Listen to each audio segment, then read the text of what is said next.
So we finally get to the stage where we can see the negotiation process itself. I've got a couple of words to say to this process. I'll be very honest, this is the best process I've seen in 15 years of being aware of various negotiation skills processes. I don't teach negotiation skills as a specific topic.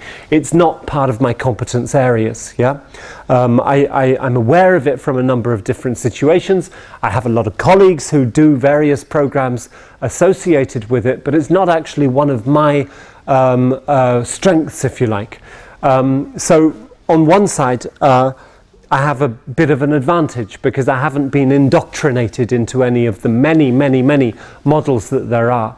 And on the other side, I saw this now 2 years ago, and it is the best one that I've seen so far. It really makes the most sense, and it creates a schematic and a plan that is so versatile and usable that I just enjoy telling people about it, and people generally get the advantage out of it when they start planning for the negotiations.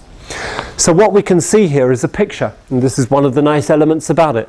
The visual sends a lot of message simply in the picture itself. Yeah? So we've got two different negotiation parties here. There's one path and there's another path, and let's see what happens during that different part. Yeah? So the first area is what I'm calling at the moment the area where we set the scene. Okay? And all of the things relative to setting the scene. What happens here? The two lines, they move apart. Yeah? And so this is what we call the splitting up stage. This is great, really positive. Yeah? This is where the two lines move apart. This is where the two negotiation parties move apart. This is where it gets all a bit negative and a bit less positive, and this is where we split up. Yeah? But that's okay, because eventually we're all going to become friends again and come together. Yeah? Because the two lines come together again, and at the end of the process we will create a common plan, and our vision of a win-win negotiation is something that we can hope to achieve and close the negotiation here. Yeah? So the picture speaks 1,000 words and tells us a lot about what is going to happen within this negotiation process. So let's look at some of the things that happen in the early stages. For me, probably the critical element of this stage, using too much glue there, save the trees, is common ground. Common ground is where we try and find common ground between both parties. We try and find things that are important for both parts of the equation and for both negotiation parties. This is critical. When we get over here and over here, we're going to need to use this description of common ground as a way to get back to. What's an example of common ground? We want to be working together 5 years from now. Yeah? You want to grow your product, we want to grow our brand. Those two things move together. Yeah? You want to use your resources on this project, we want to use your people on this project. That's common ground. Okay? So we're looking for things that are similar for us. Here we have who's who. So we've done this. We've got a summarizer, observer, and lead. We've also got personalities, introductions that may need to be made, etc. Yeah? In the beginning, we also have an agenda that will be presented. Yeah? Who's going to do that? Our summarizer, our chairperson is probably going to present this agenda. And then, what are they going to present? Well, certainly there's going to be a little bit about the history and past successes that we've enjoyed together, if there is a history there. We're going to need to present introductions and roles of the different negotiators, and very often in this type of negotiation there are the opening presentations from each side that will get made. They'll present their story, will present our story itself. And this little graph in the middle represents the trends and developments, etc. Okay, so we've got a bunch of stuff happening in this opening stage. Yeah. Now, very importantly, how long does this whole process take? It's possible that this whole process is going to take 2 or 3 hours. Yeah. You know, if you've got a negotiation with 5 people in one team, 5 people in the other team, both teams have got 3 presentations to make. Everybody has to get to know each other. You know, we're looking at 2 or 3 hours of discussion before we even get to this, get to the end of this stage. Yeah. So that means that our whole process could take days. And the reality is that this process can take place over 5 or 6 meetings, which happen over 2 or 3 weeks or longer. It is possible that you can do the whole thing in a day or half a day or even a couple of hours. But generally speaking, for the type of larger negotiation that we were speaking about, these things will take a certain amount of more time. You had a question? Yeah, the common ground and the common plan, are they not much? I mean, are they not the same? The common ground is the...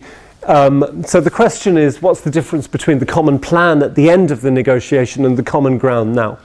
So the common ground is the things that we have in common that we both want to achieve. For example, the customer wants a successful implementation of the project and we want a successful reference story. Yeah? We've got 15 years of working together. We want to continue the successful relationship. Yeah? Our bosses have both got an interest in making sure that we work well together, so there's a lot of common ground related to that. Yeah? Versus the common plan at the end, which is an action plan. Who does what and when? Yeah? Okay. Any questions about the opening stage? Good. Then let's move on to the stage where things get a little bit more tricky. Firstly, what are we going to do? One of the continual areas of the splitting up stage is where we need to start understanding needs, understanding issues, understanding and exploring what's going on. Yeah? Very critical is that we need to put the issues on the table and we need to put the topics on the table that need to be discussed. I think way back at the beginning of our discussion today, we looked at the difference between positions and interests, and we said that there are probably going to be 4 or 5 or 6 different positions and problems that we need to address. And now is the time to put all of these different issues onto the table. Yeah? So here we go.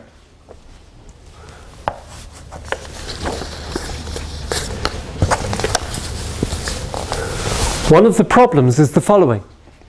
The customer is only going to be interested in speaking about one particular problem. We need to show the customer that there are more topics on the table that we want to address. If we are just discussing issue 1, we won't be able to negotiate this very effectively. If we broaden this out and speak about other problems and topics, then we'll have a better chance of mixing and matching and creating innovative solutions. Which means we will enter into conflict. And this is what we call managed conflict. The splitting up stage is a stage where we expect to have a lot of discussion and argument, and we expect that and we anticipate that, which means we are allowing the separation to happen. We're allowing it to happen. We want it to happen. We want to get all of these problems and issues to the table before we start finding solutions to them. And this is one of the key problems, if you like, because human nature is not such that it says, let's move past a problem without finding a solution for it. Human nature works the other way around. Human nature says, you've got a problem, I've got a solution. If you have an issue that you want to talk about, I'll do my best to try and find a solution to that particular problem. Yeah? And we're suggesting something different here. We're suggesting, no, don't do it. Take your time. Put all of the problems on the table. And don't make proposals. There we go. No proposals during this stage. Only problems. Let's put all of the topics on the table that we want to discuss. The reason that we do this is that negotiation is a matter of understanding all of the issues and then making good proposals that combine these different issues and that use your tradables in order to find solutions to problems that are creative. Win-win takes a lot of work. Yeah? Take frequent breaks is another element of the splitting up stage. Yeah? And so within our timing, we may have a negotiation scenario where you're able to begin getting to know each other and setting up the common ground, setting the scene. At the end of this, you'll start going into the topics. The customer will say, we have one topic that we need to speak about. You'll say, I'm sorry, dear customer, but actually we have more than that. We have 6 topics that we need to speak about. And the customer says, I'm not very happy with that. And then you'll start spending the time of going into them. At some stage, it's quite possible that you'll say, okay, we need to go back to the office, replan, think of something else, and you'll go away and then come back at another time. Sometimes it happens that the negotiation team will spend 2 or even 3 meetings in this stage before getting to the stage where they can really start coming together and finding solutions to work with. Last week I was with an Italian team who said that their longest negotiation process was something like 13 or 14 different meetings. And the 15th meeting, they took their boss along, and the other party took their boss along, and it was the time where they were able to come together, and then they spent another 3 meetings sorting out the final terms and conditions. 18 meetings in total before they were able to close. Unbelievable, huh? The whole thing took 7 months. Worse than having a baby. Actually not worse. A little bit quicker than having a baby, but still pretty painful. So, coming together is where we look for innovative solutions. Innovative solutions means we're going to look for solutions that solve different issues. Yeah? We're going to use the language of negotiation as much as possible. Yeah? If you do this for us, then we can do this for you. The language of negotiation comes out very critically in this stage. And creativity is a big part of the coming together stage, looking for solutions that solve the needs of both parties. So we trade, we propose, and we trade, and we propose, and we trade, and we propose. Yeah, and find solutions like so. Then finally, actually we don't need any paper to say what we need to do at the end. The final stage of the process is the closing stage. And the closing stage is summarizing, is coming up with a common plan, is defining next steps and agreeing where to go from here on out. Yeah? So if you imagine that there is one lead negotiator who is responsible for all of these different areas, then you can see that that particular person has got a long, long, long way to go and a pretty difficult negotiation job to complete by the end of it. Yeah? However, the whole process is designed to bring structure, to bring enjoyment to the process, and to remind people of the game of chess, and to remind people that it is a game. Do you know the phrase good cop, bad cop? You've heard of that phrase before? Good cop, bad cop? Well, that's a tactic in a negotiation. One person plays the good cop, one person plays the bad cop. There's no reason why the next round of negotiation we have to stick to the same tactic. Those 2 roles can change. The person who was the good cop can now become the bad cop and vice versa. Yeah? You can have fun with that. We can also look at these different issues. Let's say issue 1 is something that we do not want to move on, so we will not move at all. But in the next round of the negotiation, we can go in and say, hey guys, we've changed our mind, we'll give you what you want here. And they'll go, huh?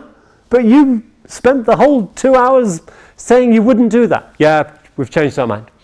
But instead, we're going to be hard on this one.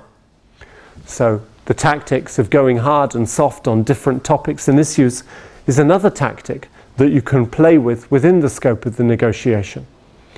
And you should. So the process of the negotiation is, I don't want to say it's a game, but it should be approached as a tactical strategic game like chess. You should plan your moves in advance. You should think about what's possible and where you want to end up. And you should recognize the behavioral roles which are always present within the process. Yeah? Because even if you are alone, those roles will still exist and you need to play by them.